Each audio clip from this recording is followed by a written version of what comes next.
100 గ్రాముల చిల్లగడ దుంపలో 120 క్యాలరీల శక్తి ఉంటుంది. బంగాళదుంపలో 97 క్యాలరీల శక్తి ఉంటుంది.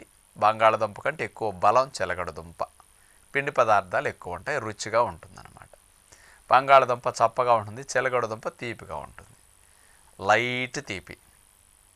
అలాంటి చిలగడ దుంపని మీరు ఉప్పు నూనె లేని వంటలు వండుకునేటప్పుడు, అట్లాగే మనం బాయిల్డ్ వెజిటబుల్స్ అట్లా పెట్టుకునేటప్పుడు, న్యాచురోపతి కర్రీలాగా 8-10 రకాల కలిపి వండుకునేటప్పుడు, అట్లాగే కొంత కిచిడీలాగా వండుకునేటప్పుడు, ఇట్లాంటి వాటిలో చిలగడదుంప మొక్కలు కనుక కట్ చేసేసి వేసుకుంటూ ఉంటే ఆ మధ్య మధ్యలో చిలగడదుంప మొక్కలు ఆ మిక్స్డ్ వెజిటబుల్లో ఉడికినప్పుడు కలిసిన లేకపోతే కిచిడీలు వేసిన ఆ చప్పదానాన్ని తెలియకుండా పంటి కింద ఈ చిలగడదుంప మొక్క పడేసరికి